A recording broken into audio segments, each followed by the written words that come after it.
저 유튜브 방송을 시청하시는 사랑하는 분들께 이 시간도 감사 인사드리고 싶습니다. 깊은 가을입니다. 건강들 유의하시고, 제가 어제 이비인후과 잠깐 들릴 일이 있어서 갔더니 거의 병원의 포화 상태였습니다. 독감류, 감기류가 극성을 부리는 것으로 보입니다. 아무쪼록 여러분들도 건강 조심하시기를 바랍니다. 오늘은 순서에 따라 욥기서를 같이 나누고 싶습니다. 창세기부터 시작해서 모세오경을 거쳐 역사서 12권 에스더까지를 우리가 마치고, 시가서, 그러니까 욥기, 시편, 잠언, 전도, 아가서 5권의 시가서의 첫 책인 욥기를 오늘은 함께 사랑하는 분들과 소중한 말씀을 나누고자 합니다. 우리가 잘 아는 대로 욥기는 23장 10절이 그 요절로 되어 있습니다. 나의 가는 길을 오직 그가 아시나니 그가 나를 단련하신 후에는 내가 정금같이 나오리라. 그가 나를 단련하신다 했는데, When he has tested me, I will come forth as gold. 그러니까 테스트라고 하는 단어를 썼습니다. temptation과 테스트는 다르죠. temptation은 유혹을 의미하지만 테스트는 더 나은 세계, 더 견고한 그러한 모습의 사람으로 성장시켜 주시기 위해 우리를 훈련시킨다는 개념이죠. 그래서 오늘 이 전체 욥기 23장 요절인 이 말씀이 정말 함축적으로 압축해서 너무 이 말씀이 잘 표현이 되어 있습니다. 그래서 오늘 제목을 고난과 단련, 테스트죠. 그리고 정금, 골드입니다. 어떻게 정금이 되느냐, 골드가 되느냐, 고난이 바뀌어서 골드가 되는 것이죠. 그 단련을 우리가 어떻게 받을 것이냐 하는 문제를 오늘 우리 가운데 제시하고 해답을 제시하는 말씀 욥기를 함께 나누고자 합니다. 먼저 우리가 욥 하면은 생각하는 단어가 고난에 관한 겁니다. 고난은 성도에게나 불신자에게나 찾아옵니다. 그러나 그 극복하는 방법이나 고난에 임하는 태도 등은 현저하게 다르죠.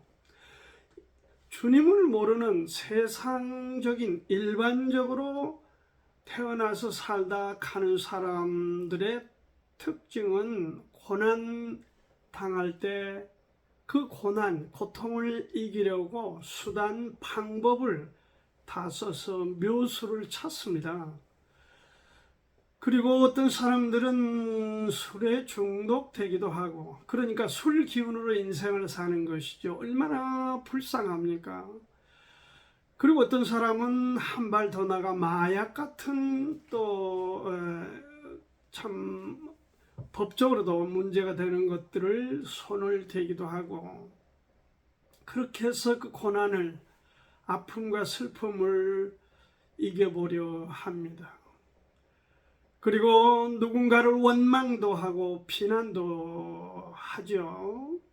그리고 풀리지 않을 때 끝에는 어떤 사람들은 극단의 선택으로 자살이라고 하는 끔찍한 그런 결말을 내는 사람들도 있습니다. 그러나 우리가 분명히 알아야 될 게 있습니다. 무슨 일이든지 우리가 죄악, 죄성, 죄의 늪 가운데서 몸부림쳐서 어떤 것들을 극복하거나 이길 수는 없습니다. 그건 오래가지도 않습니다. 이렇게 세상 사람들이 가는 길과 달리 주님 안에 있는 성도들, 그리스도인들은 그 해결에 있어서 고난에 직면할 때 먼저 하나님을 생각하고 하나님과 우리 관계를 바르게 교정하고 바른 길을 선택하려고 기도하면서 그 길을 찾는, 그리고 그 장애물이 무엇인지를 고민하면서 그렇게 하나님과 관계 속에서 풀어나가는 슬기로운 사람들이다, 이렇게 말할 수 있습니다. 그리고 그 길을 찾아서 극복하기도 합니다. 오늘 바로 욥이라고 하는 인물, 시가서 제일 먼저 책 욥기서를 통해서 우리가 어떻게 이런 갈등이 있을 때 극복해 갈 수 있는가에 관한 해답을 명쾌하게 제시하고 있는 바 함께 은혜를 나누고 싶습니다. 오늘은 두 가지 측면에서 함께 이 주제를 다루고자 합니다. 먼저는 이 고난을 극복하는 데 있어서 버릴 것이 무엇인가 하는 내용이고, 또 하나는 취할 것이 무엇인가 하는 주제로 함께 나누고자 합니다. 욥기는 42장까지 있지만 사실 압축하면 내용은 그렇게 복잡하고 많은 어떤 주제를 다루고 있는 것은 아닙니다. 욥기 1장을 열면 욥기는 이 고난에 대해서 이 갑자기 찾아오는 아픔, 슬픔, 고통에 대해서 시작되죠. 재산은 두말할 것도 없지만은 자녀들을 다 잃어버리는 그런, 그리고 건강도 망가질 대로 망가져서 만신창이가 되어버리는 그런 모습으로 출발하고 있습니다. 욥기 2장 8절에 욥이 제 가운데 앉아서 기와 조각을 가져다가 몸을 긁고 있더니 그 얼마나 고통스러워. 기와 조각으로 자기 몸을 지금 그렇게 가리고 있는, 뭡니까? 몸을 이렇게 그 가려움증을 제거하기 위해서 쓰고 있는 것을 봅니다.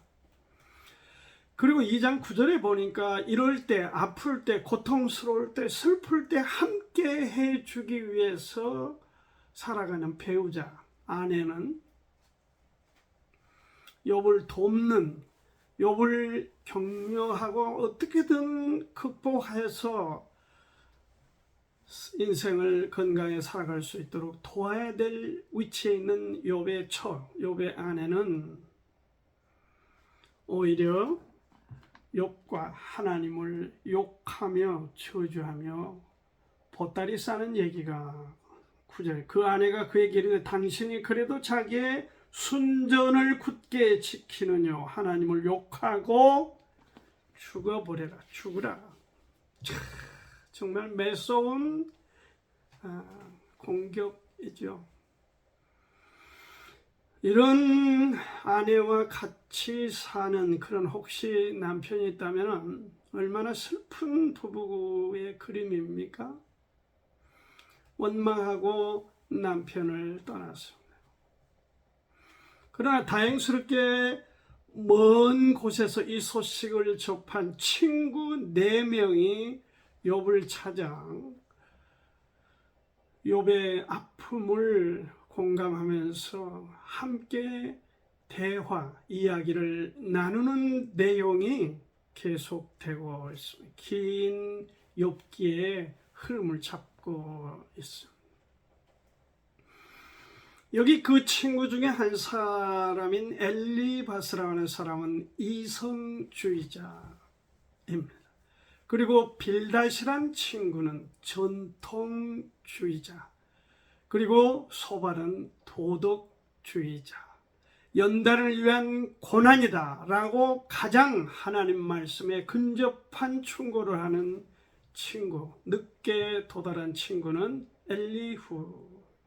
이 네 친구와 욥이 주고받으면서 지금 나누는 대화, 좋은 쪽으로는 대화고, 또 조금 압축해서 이 정확하게 짚자면은 논쟁입니다. 아규멘트입니다. 논쟁입니다. 그러나 이들의 논쟁은 매우 신사적입니다. 정말 내 다섯 친구가 다 젠틀맨이에요. 누구의 개입이나 간섭이 없습니다. 어떤 사람이 얘기할 때 다른 사람은 듣는 것입니다. 그리고 자기가 갖고 있는 생각을 압축해서 일목요연하게 제시하고 있는 내용, 그런 흐름으로 되어 있습니다. 가장 아름다운 표현 방식이기도 하고 아주 논리 정연한 정제된 대화로 풀어가는 그런 내용이 욥기 내용입니다.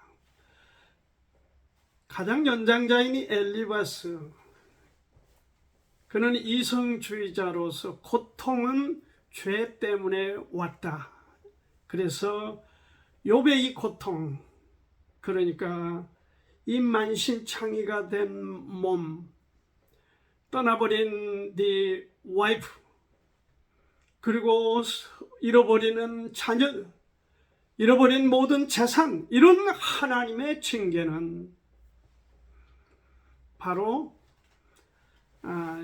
욥의 죄로 인해서 발생한 거다.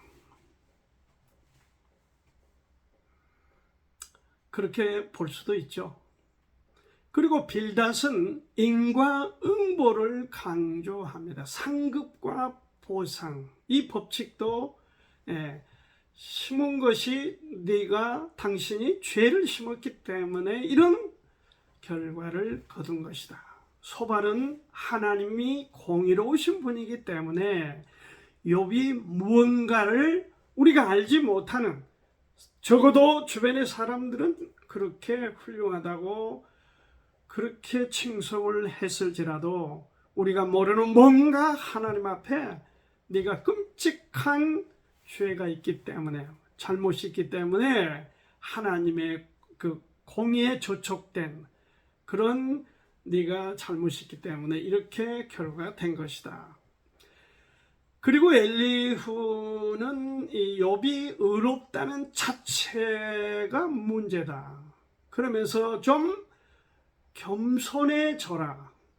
욥, 당신은 겸손해져라.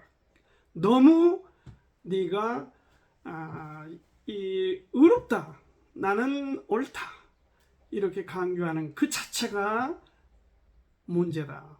그렇게 충고하고 주장을 합니다. 사실 엘리후의 말이 상당히 맞습니다. 욥은 자기 의에 너무 강하게 잡혀 있습니다. 여러분 욥기를 읽어보면 욥이 자기 자신을 그렇게 낮추어서 또는 어떤 잘못에 대해 시인하는 이런 그런 논쟁은 거의 없습니다. 내용 중에 자기 옳다는 것입니다. 주로 이런 사람들을 보면 자수성가한 사람들의 특징이기도 합니다. 어떻게 보면은 나는 절대 옳고 너는 틀릴 수 있다, 이런 자세라고 말할 수 있습니다. 그래서 이 욥의 친구들이 욥을 볼 때 이 고집쟁이다, 너는 네가 자수성가하는 사람이기 때문에 너만 너 중심에 그런 자기의에 꽉 너무 잡혀있다, 아마도 이런 측면에서도 공격을 했던 것으로 보여집니다. 자기의, 여러분 자기의가 무엇인 줄 아시죠? 자기의, 자신의 의. 이사야서 64장 6절에 보니까 우리는 다 부정한 자 같아서 우리의 의는 다 더러운 옷 같으며 우리는 다 쇠폐함이 잎사귀 같으므로 우리 죄악이 바람같이 우리를 몰아가나이다. 그러니까 우리의 의라고 하는 거는 더러운 걸레와 같다. 걸레가 무엇입니까?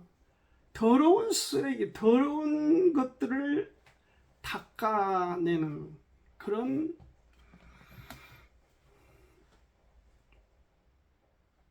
지저분한 쪽에서 보면은 바로 그게 우리의 의와 같다는 것입니다. 우리의 의라고 하는 것입니다. 로마서 10장에서도 2절 3절에 보면 내가 증거하노니 저희가 하나님께 열심히 있으나 지식을 좇는 것이 아니라 하나님의 의를 모르고 자기 의를 세우려고 힘써 하나님의 의를 복종하지 않는다. 자기 의를 세우기 위해서 하나님의 의 따위는 아무 의미가 없다. 이렇게 보는 것입니다. 그래서 하나님의 의로 나타내어진 오신 예수님을 뭉개버린 것입니다. 왜? 이스라엘 백성들이 자기 의에 잡혀서 그것이 절대적이기 때문에 그것을 지키기 위해서 진짜 하나님의 의를 뭉개버린 것이 십자가 사건입니다. 자기 의라는 게 무섭습니다. 여기 비록 엘리바스나 빌다, 소밧, 엘리후 그리고 욥 5명이 모두가 다 자기 의에 지나치게 잡혀있다. 자기 의는 해답이 없다. 해답이 아니다. 이게 욥기 논쟁의 핵심 흐름입니다.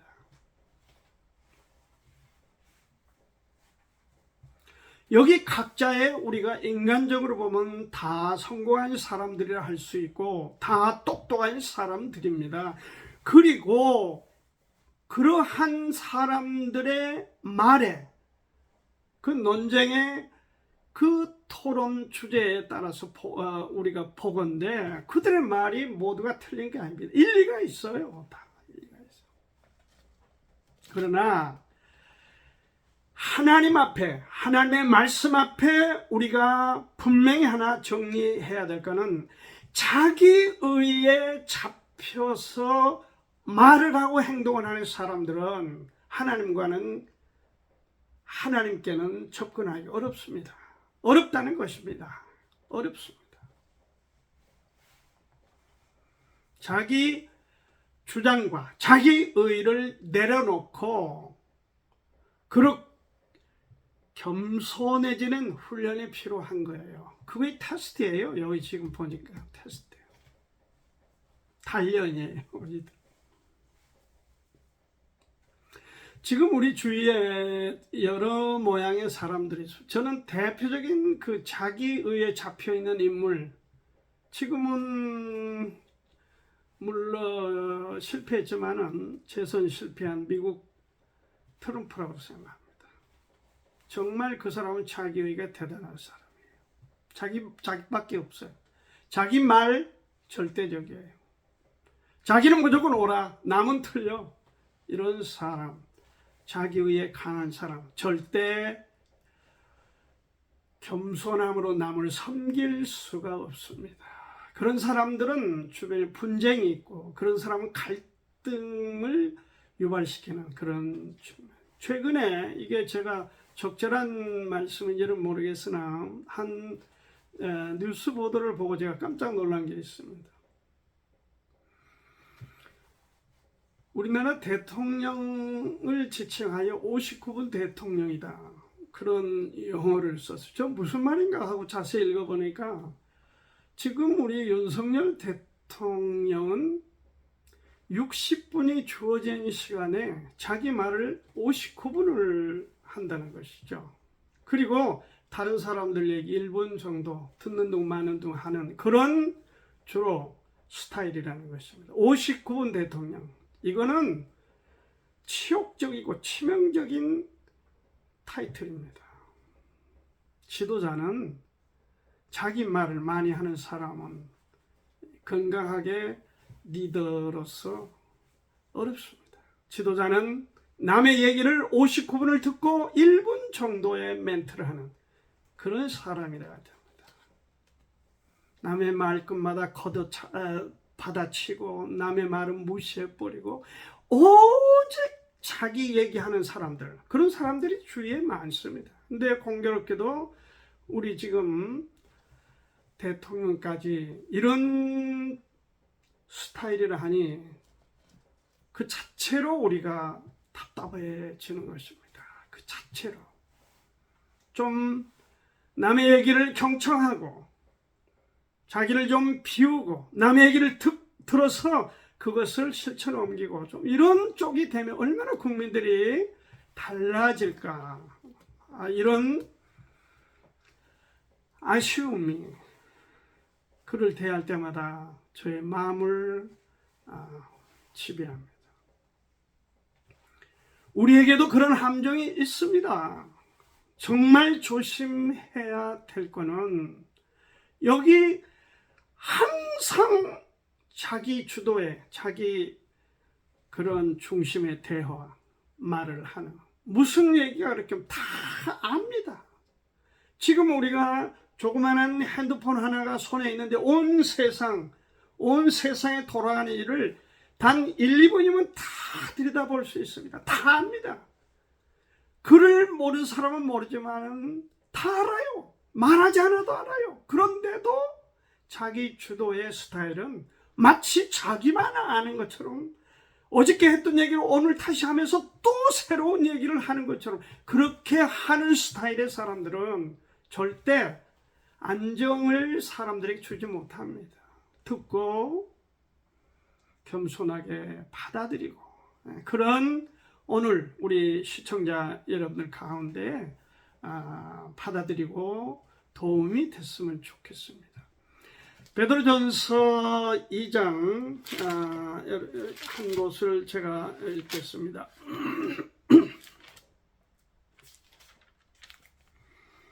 그러므로 모든 악독과 모든 괴휼과 외식과 시기와 모든 비방하는 말을 버리고 갓난 아이들같이 순전하고 신령한 저주를 사모하라. 이는 이로 말미암아 너희로 구원에 이르도록 자라게 하라. 여기서 구원이라고 하는 것은 성장을 말하는 것이죠. 어떤 사람이 성장할 수 있느냐, 어떤 사람이 성숙으로 갈 수 있느냐, 어떤 사람이 좋은 대화자로서의 모습이냐, 대답을 하고 있습니다. 버릴 것을 버리고 취할 것, 하나님의 말씀, 그것을 취해야 된다 하는 것을 베드로 사도도 우리에게 충고하고 있습니다. 먼저 우리가 버려야 됩니다. 욥도 버려야 되고, 그리고 엘리바스도, 전통주의자인 빌닷도, 그리고 소발도, 엘리후도 다 자기 의를 내려놓고 버리고, 그리고 상대방 의견을 경청하는 데서 출발했으면 좋겠지만, 다 하나님을 빙자하지만 그 대화 속에 보면 하나님이 없어요. 자기가 있어요. 자기 의가 있어요. 자기가 옳다는 거죠.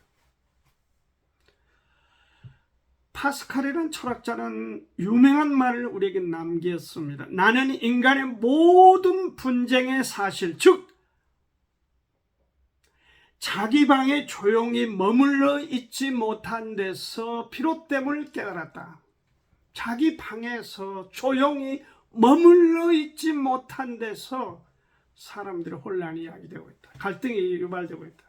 그 얘기입니다. 그러므로 우리가 하나님의 말씀 안에서 오늘 고난을 잘 극복하고 훈련돼 가서 정금으로 나오기 위한 첫째 조건은 버릴 것을 버려야 된다. 그 중에 욥기와 그 친구들을 통해서 우리가 바로 우리 마음에 적용해야 될 거는 자기 의에 관한 한 철저하게 버려야 된다 하는 것을 먼저 말씀을 드립니다. 그리고 취할 것, 그것은 무엇입니까?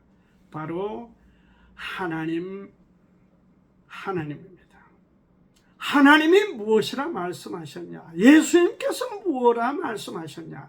성령께서 뭐라고 말씀하셨냐? 성경은 무엇이라고 말하느냐? 이것이 비워진 우리 가운데 심겨져야 될 중요한 교훈입니다. 5명의 이 논쟁자들에게 각각 일리는 있으나 마치 이들은 자신의 주장이 하나님이 주신 것처럼 그렇게 하나님을 끌어들여서 인용하고 있습니다. 말하고 있습니다. 하나님과 자기와 동일시하고 있습니다. 그러니까 너는 하나님 말씀을 들어라 이것입니다. 오늘날 강단에서 많은 목사님들이 마치 자기가 하나님인 것처럼 성도들을 후리고 그냥 까고 그냥 정말 무시무시한 얘기를 그냥 징계, 심하게 말하면 어떤 천벌이 떨어질 것 같이 그렇게 호함을 지르고 엄포를 놓고 겁을 주는 그런 사람들도 있습니다. 창피한 얘기들이죠. 사리를 모르는 분별력이 떨어진 거 없어요.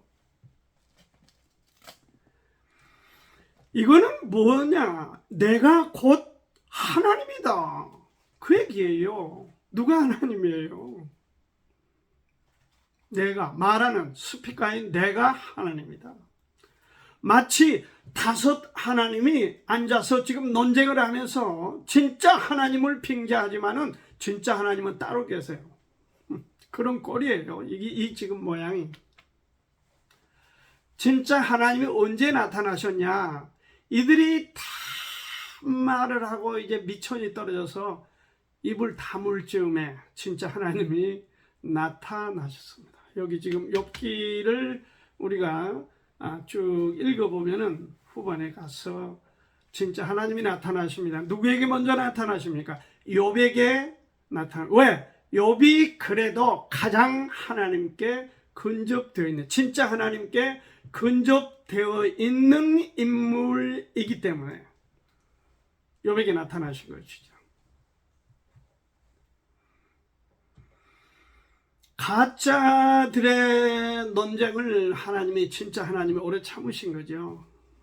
그러나 때가 되면 자신의 실체를 나타내시고 욥을 통해서 하나님께서 그렇게 나타냈습니다. 다행히도 욥은, 믿음이 있는 욥은 그 하나님의 말씀을 알아보았습니다. 하나님을 알아보고 하나님의 말씀을 진지하게 경청하였습니다. 욥기의 그 흐름상, 욥기의 40장을 보니까 그렇게 기록을 하고 있습니다. 40장 4절을 제가 좀 보겠습니다. 나는 40장 1절부터 여호와께서도 욥에게 말씀하여 가라사대 변박하는 자가 전능자와 다투겠느냐? 하나님과 변론하는 자는 대답할지어다지니라. 욥이 여호와께 대답하여 가로되 나는 미쳤나오니 무엇이라 주께 대답하리까? 손으로 내 입을 가릴 뿐이로다. 욥이 제정신이 든 겁니다. 여기 그렇게 자기 의에 따라서 변명하고 그렇게 논쟁을 했던 욥이지만 나는 미천하오니 unworthy, 가치가 없다. 자기 의는 이제 사라졌습니다. 그리고 진짜 하나님의 의가 욥의 중심에 들어온 것입니다. 그래서 욥이 자신을 보게 된 것입니다. 보니까 어떻게 되면 나는 진짜 쓰레기와 같구나. 나는 진짜 가치가 없는 그런 존재였구나. 나는 미천하오니 무엇이라 주께 대답하리까? 손으로 내 입을 가릴 뿐입니다. 이제는 입을 다물겠습니다. 내 의는 없습니다. 그 얘기죠. 하나님의 말씀으로 심령을 부욕해 해야 된다는 뜻이죠. 욥이 먼저 위치를 찾았습니다. 내 친구에 대해서 욥의 수준에 이르지 못한 그런 논쟁, 토론에 대해서 하나님께서는 잘못이라고 지적을 하셨습니다. 그렇죠? 이 욥을 비방하는 내 친구에 대해서 너희들은 욥의 수준에 이르지 못한다. 그러므로 그 처방, 내 친구에 대한 해답을 욥을 통해서 지금 정리하고 있어요. 욥은 먼저 이 깔끔하게 자신의 신앙, 삶, 그 다음에 그렇게 자기 위에 잡혀 논쟁을 했던 그런 모든 것들이 사라지고 하나님 앞에 정돈이 되었습니다. 여기 42장 제가 8절을 읽겠습니다. 그런즉 너희는 수송아지 7과 수양 7을 취하여 내 종 욥에게 가서 너희를 위하여 번제를 드리라. 내 종 욥이 너희를 위하여 기도할 것인즉 내가 그를 기쁘게 받으리니 너희의 우매한 대로 너희에게 갚지 아니하리라. 이는 너희가 나를 가리켜 말한 것이 내 종 욥의 말같이 정당하지 못함이라. 욥처럼 그렇게 하나님이 보실 때 수준에 이르지 못했으므로 너희들은 욥을 통해서 번제와 제사에 임하라. 그리고 그 제사를 통해서 너희들의 모든 것들을 내가 다 깨끗하게 정리해 주겠다. 해답을 욥을 통해서 제시했습니다. 깔끔하게 이 욥기가 정돈이 됩니다. 자기 의를 버리고 하나님의 말씀을 받아들여서 거기에 완전히 세팅이 되어서 그리고 진리 안에서 이제는 하나님과 동행해 가는 이들의 모습을 우리가 충분히 기대하고 볼 수 있게 된 것입니다. 참으로 욥기를 통해서 간단하지만 우리에게 명쾌하게 해답을 제시하고 있습니다. 가짜로는 안 된다. 가짜 하나님, 자기의라고 하는 참 뭐라 할까요? 가짜 골동품 갖고는 안 된다. 무엇이 가능하냐? 하나님의 말씀. 하나님이 God says. 하나님이 뭐라고 말씀하셨냐? 주님이 말씀하여 가라사대. 성령께서 가라사대. 말씀하시기를. 말씀이 가라사대. 말씀하시기를. 우리가 이런 어떤 주제, 이런 토론, 그래서 이 하나님에 관해서 우리 심령에, 우리 삶 속에, 우리의 신앙에, 우리 교회에, 우리 가정에, 그리고 이 사회가 세팅이 되면은 어떤 고난이 다가와도 그것이 승화되어 정금처럼 나온다. 금이 된다. 순금이 된다. 그 얘기입니다. 그것이 이 욥기의 흐름이고 욥기가 우리에게 제시한 교훈이기도 합니다. 선한 일을 행하고 선한 사업에 부하고 나눠주기를 좋아하며 동정하는 자가 되게 하라. 이것이 장래에 자기를 위하여 좋은 터를 쌓아 참된 생명을 취하는 것이다. 그렇게 말하고 있어. 만일 그리스도인으로 고난을 받은 즉 부끄러워 말고 도리어 그 이름으로 하나님께 영광을 돌리라. 베드로전서 4장 16절이고 조금 전에 말씀은 디모데전서 6장 18, 9절 말씀입니다. 하나같이 구약이나 신약이나 우리가 버릴 것을 버리고 하나님의 말씀을 취하라. 그래서 거기서 성장해야 된다. 누가? 내 자신이. 남에 의해서 가르침만 받아서 아니라 스스로 하나님의 말씀을 읽고 묵상하고 그리고 삶에 실천하여 성장해가는, 그래서 주님처럼 성숙으로 가는 그런 그리스도인 되기를 이 욥기가 우리에게 또한 충고하고 있습니다. You bear that name이라고 했습니다. 주님의 이름으로 참으라는 겁니다. 네, 주님의 이름으로 참고, 만일 그리스도인으로 고난을 받은지 부끄러워하지 말아라. 그리고 주님의 이름으로 참고 도리어 그 이름으로 하나님께 영광을 돌려라. 주님의 이름으로 참고